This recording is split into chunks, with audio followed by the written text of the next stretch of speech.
Pelatnas Timnas untuk Piala Asia 2024 sudah digelar di Turki sejak 20 Desember 2023. Tapi belum semua pemain bergabung. 6 pemain keturunan belum kelihatan batang hidungnya. Elkan Bagot, Justin Hubner, Randy Wolf, Ivan Jenner, dan Rafael Struijk masih membela klubnya di Inggris, Belgia, dan Belanda. Lalu kemana Jordi Amat? Padahal kompetisi di Malaysia sudah selesai sejak pekan kedua Desember 2023. Sadil Ramdhani yang juga main di Malaysia sudah bergabung. Kabarnya pemain berdarah Spanyol tersebut minta waktu liburan bersama keluarga. Menarik melihat perlakuan khusus yang diberikan pelatih Sintayong kepada Jordi. Padahal pekan awal pelatnas adalah fase penguatan fisik. Ya, hanya di Timnas Indonesia seorang pemain diberikan kesempatan liburan jelang persiapan tampil di event besar. Semoga Jordi Amat bisa menjaga kebugaran fisiknya dengan perlakuan istimewa yang diberikan Sintayong. Ya guys,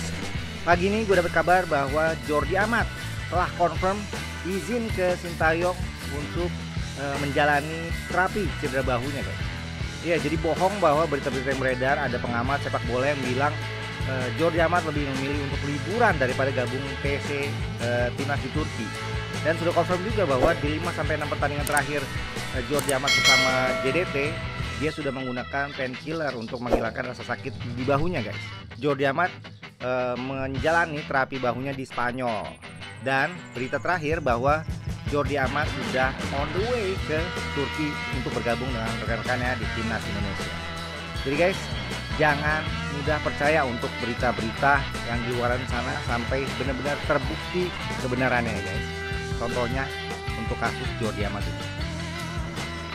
Jadi menurut saya wajar jika Sintayong optimis bisa membawa Indonesia lolos. Tapi kembali lagi kepada para pemain, bisa atau enggak menjalankan taktiknya. Dan bagusnya Indonesia akan full tim. Apalagi ada kabar lainnya bahwa AFC telah mengubah aturan dan mengizinkan setiap tim peserta untuk membawa pemain yang lebih banyak lagi. Jadi dari total sebelumnya hanya memberikan izin untuk membawa 23 pemain, sekarang boleh membawa 26 pemain. Nah ini kan bagus bagi Sintayong. Dia punya pilihan yang lebih banyak lagi. Jadi kita biarkan Sintayong bekerja, kita biarkan dia fokus bekerja, kita biarkan para pemain menjalani TC, kita biarkan para pemain membentuk chemistry di antara mereka, kita memberikan mereka support, nanti kita lihat permainan mereka seperti apa di Piala Asia. Jangan kita sudah mulai berdebat satu sama lainnya, mulai memberikan penilaian-penilaian yang negatif, ya, dan kemudian kita lupa bahwa Sintayong yang membangun fondasi bagi Timnas Indonesia dengan mengorbitkan banyak pemain-pemain muda. Banyak pemain-pemain yang sebelumnya kita tidak familiar, bahkan kita tidak yakin akan bisa bermain secara baik di Timnas Indonesia. Betul kan teman-teman? Dia telah membangun fondasi itu. Ya, semuanya berubah drastisnya sektor tengah. Ya, karena tengah itu dengan ketambahan Sayuri saya bilang tadi dan Ivar bersama dengan Marcelino. Nah, banyak yang mengharapkan Vano kali masuk di situ. Tapi ya pada ayah kita semua bisa ini kan yang menentukan adalah Coach Shin yang lebih tahu untuk kekuatan tim. Tapi Coach Shin sudah mengatakan bahwa dia tidak memanggil Vano karena ya itu alasan tadi, dia dari segi fisik dan sebagainya. Ya, itu urusan Sintayong, walaupun perlu untuk diperdebatkan. Tapi ya oke lah, kita serahkan semuanya. Tinggal kita menunggu. Kita juga berdua semua bermain dengan baik di Piala Asia nantinya. Dan selama berlatih di Turki ada melaksanakan 2 pertandingan melawan Libya di kota Antalya tanggal 2 dan tanggal 5 Januari awal tahun depan. Semoga semua baik-baik saja, memperlihatkan penampilan yang oke. Pasti mencari starting 11 terbaik untuk tampil di pertandingan perdana melawan Irak pada tanggal 15 Januari tahun depan. Nah, itu yang kita akan tunggu bersama. Nah. Oke, kita lihat lawan Irak kemarin Sintayong nggak berani, ya, nggak punya keberanian. Artinya main agak negatif, ya, karena dia main 5 back sebetulnya, ya. 5-3-2. Ya. Saya lihat kecenderungannya juga dia nggak akan tiba-tiba jadi berani sangat gimana di Qatar nanti lawan Irak dan Jepang. Jadi saya cenderung lawan Irak dan Jepang, Sintayong masih akan pakai 5-3-2 yang sama. 5-3-2 formasinya. Ya. Artinya akan cenderung kuat dalam bertahan. Kuat bertahan lalu counter attack. Itu pun kalau kuat bertahan lawan Irak dan Jepang. Lawan Vietnam yang mungkin bisa berubah formasinya. Apakah berani dia main dengan 4 back, 3-3, 4-3-3 atau gimana? Nah ini sebetulnya yang perlu dilihat gitu ya dari kinerja performasinya. Kalau dia taktikalnya oke, dia ngelawan Irak, dia agak condong defense tapi nggak jalan. Iya. Counter attack-nya nggak jalan. Bola lebih sering hilang gitu loh. Defensifnya juga nggak kuat-kuat amat. Jadi agak nanggung. Dari kualifikasi yang kemarin, 2 pertandingan kemarin di November, semuanya serba tanggung. Maka akan jadi pertanyaan besar, tanda tanya besar di Piala Asia besok. Tapi dengar Bang, katanya dulu Abang yang membela ST juga awal-awal. Iya. Awal-awal lewat channel sendiri. Iya. Waktu itu tahun 2020 sama 2021 awal-awal saya ngelihat gelagat yang kurang enak lah dari Indra Safri dan Yeyen Tumena waktu itu di dalam. Yeyen Tumena sebagai ketua asosiasi pelatih sepak bola. Jadi saya membela Sinteyong waktu itu. Karena menurut saya belum waktunya dan jangan diusik. Karena gitu. Corona lagi ya. Iya gitu loh. Secara momen juga belum gitu loh. Belum waktunya. Iya. Tapi kalau udah saatnya untuk dikritisi ya dikritisi gitu. Iya, saatnya dikritisi, saya mengkritisi, saya menagih janji itu gitu. Menagih janji Sinteyong itu. Memang sih kami juga nagih sih Pak. Federasi juga Harus nagih. dong, Pak. Harus. Itu fungsi federasi, Pak. Iya, makanya kemarin kan beliau diperpanjang sampai bulan Juni dan beliau juga sudah kasih target ke Pak Ketum, Pak Erick Thohir. Jadi kan memang ada target, jadi nggak mungkin punya target gitu ya. Kenapa kita nggak memberikan dukungan kepada Indonesia? Kita harus dong memberikan dukungan, kan kita sebangsa setanah air. Tapi saya mulai membaca komentar-komentar di sosial media banyak banget yang sepertinya ingin Indonesia ini gagal. Nah, saya bingung juga. Padahal tugas kita sebagai supporter adalah untuk mendukung agar timnas Indonesia bisa terbang tinggi, agar timnas Indonesia bisa perform sebaik mungkin. Jadi dilihat dulu permainannya. Ya, kita yang penting berharap secara realistis, dan kita juga berdoa agar tidak ada pemain inti dari Indonesia yang nanti cedera, karena tentu Indonesia juga nanti jika bermain tanpa beberapa pemain inti juga akan sulit bermain secara rapi ya teman-teman. Jadi kita tunggu saja nanti perkembangan lainnya dari timnas Indonesia, dan kita berharap agar Sinteyong bisa nanti menyatukan para pemain selama menjalani TC di Turki. Jadi kita sebagai pemain ke-12 kita support terus teman-teman timnas Indonesia. Lagi-lagi saya ulangi, ini mungkin udah ketiga atau 4 kalinya. Mau kritik boleh, ya itu gak ada salahnya. Tapi kritiklah secara positif atau konstruktif untuk kebaikan atau demi kebaikan dari timnas Indonesia. Akmal Marhali menjadi sorotan pecinta sepak bola tanah air karena dianggap memfitnah Jordi Amat yang telat gabung pemusatan latihan TC Timnas Indonesia. Timnas Indonesia memang mengadakan TC di Turki. Rombongan skuad Garuda berangkat pada tanggal 20 Desember lalu. Meski begitu, belum semua pemain yang dipanggil langsung bergabung. Ada yang telat karena alasan masing-masing. Mayoritas karena pemain masih sibuk bersama klubnya yang menjalani jadwal padat akhir tahun.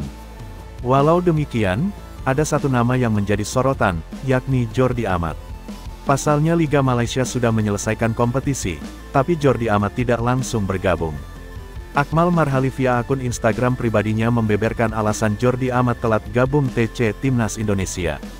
Disebutkan bek berusia 31 tahun ini mendapatkan perlakuan khusus karena diberikan izin liburan oleh Sinteyong. 6 pemain keturunan belum kelihatan batang hidungnya. Elkan Bagot, Justin Hubner, Sandy Walsh, Ivar Jenner, dan Rafael Struijk masih membela klubnya di Inggris, Belgia, dan Belanda. Lalu kemana Jordi Amat? Tulis Akmal Marhali di keterangan postingan. Maklum kompetisi di Malaysia sudah selesai sejak pekan kedua Desember tahun 2023. Sadil Ramdhani yang juga main di Malaysia bersama Sabah FC malah sudah bergabung sejak awal pelatnas. Tapi Jordi Amat masih belum datang. Kabarnya, pemain berdarah Spanyol tersebut minta waktu liburan bersama keluarga setelah menyelesaikan tugas bersama @official Johor, tegasnya. Akmal Marhali menyoroti Jordi Amat yang diberikan izin khusus oleh Sinteyong. Ia pun mengkritik performa bek JDT itu karena dianggap menurun, khususnya saat kualifikasi Piala Dunia 2026 lalu. Ya, hanya di Timnas Indonesia, seorang pemain diberikan kesempatan liburan jelang persiapan tampil di event besar. Semoga Jordi Amat bisa menjaga kebugaran fisiknya dengan hak istimewa yang diberikan, lanjut Akmal Marhali. Maklum, saat kalah 1-5 melawan Irak dan imbang 1-1 melawan Filipina di Pra-Piala Dunia 2026 penampilannya sangat buruk dan staminanya tidak maksimal. Tukasnya, adapun laporan Akmal Marhali ini dibantah oleh Hamdan Hamedan. Ia menyebut Jordi Amat difitnah. Hamdan Hamedan memberikan klarifikasi bahwa Jordi Amat izin karena terapi di Spanyol karena masalah cedera bahu. Jordi Amat yang saya kenal itu adalah pemain yang ngebat ke TC walaupun belum resmi jadi pemain timnas. Itu yang saya alami sendiri Mei, Juni tahun lalu, kata Hamdan Hamedan di Instagram. Jadi begitu saya dengar ada yang mengatakan bahwa, kabarnya, Jordi minta dispensasi liburan ke Spanyol, kok rasanya ada yang janggal. Jadi faktanya Jordi itu mengalami cedera bahu, 3-4 game terakhir dia itu bermain dengan obat penghilang rasa sakit. Bos JDT menyarankan dia ke Spanyol dulu untuk terapi baru diizinkan ke TC di Turki, tegasnya. Sebab, jika tidak melakukan terapi, alternatif lain adalah Jordi menjalani operasi. Hal tersebut mustahil dilakukan karena Jordi Amat ingin membela timnas Indonesia di Piala Asia 2023. Adapun Sintayong juga mengungkapkan bahwa Jordi Amat memang menjalankan terapi. Maka dari itu, mantan bek Espanyol tersebut terlambat gabung TC Timnas Indonesia. Untuk Jordi, memang sebelumnya sudah izin ke saya untuk terapi di Spanyol, jadi selama liga berjalan di Malaysia kemarin dia ada cedera bahu, tetapi dengan ada cedera dia tanding terus, jadi untuk terapi itu, dia datang ke Spanyol. Kemungkinan besok dia akan bergabung, tutur Sintayong di laman resmi PSSI. Kabar bahwa Jordi Amat telat bergabung ke pemusatan latihan timnas Indonesia di Turki karena berlibur bersama keluarga ternyata tak cuma diungkapkan pengamat sepak bola, Akmal Marhali. Beberapa hari sebelum Akmal mencuitkan hal tersebut, kabar soal Jordi sudah diungkapkan pengamat sepak bola lainnya, Roni Pangemanan.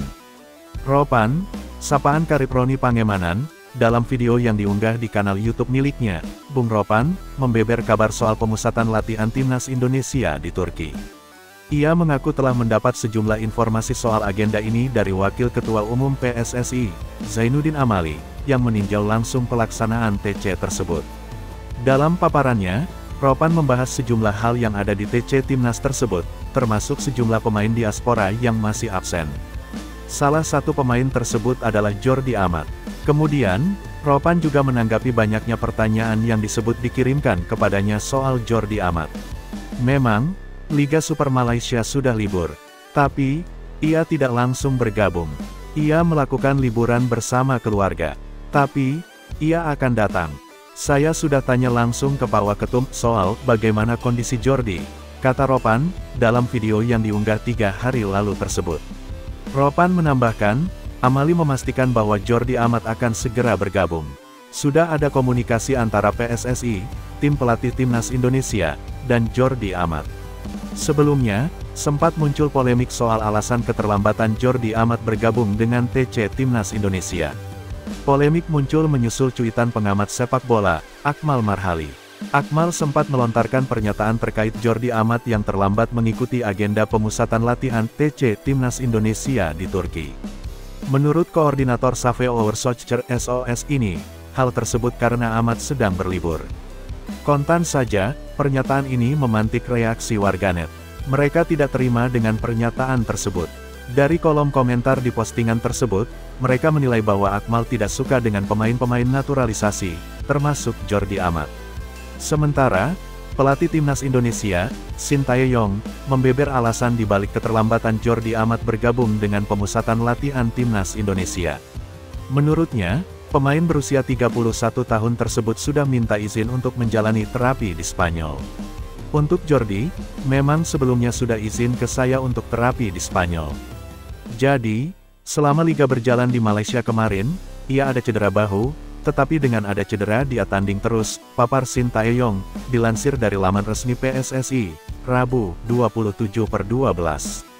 Jadi, untuk terapi itu, dia datang ke Spanyol, sambungnya. Di sisi lain, Akmal mengaku tak asal mencuit soal alasan keterlambatan Jordi Amat. Mantan jurnalis ini menyebut dirinya mendapat informasi kuat soal biang telatnya Jordi Amat merapat ke Turki. Yang pasti, saya nggak asal bicara. Ada informasi dari petinggi PSSI beberapa waktu lalu bahwa Jordi Amat memang meminta waktu untuk berlibur sebelum bergabung dengan timnas Indonesia, kata Akmal, kepada bola.net. Selain saya, informasi itu juga didapat rekan pengamat yang lain. Ia juga sudah sampaikan itu ke publik beberapa waktu lalu, sambungnya.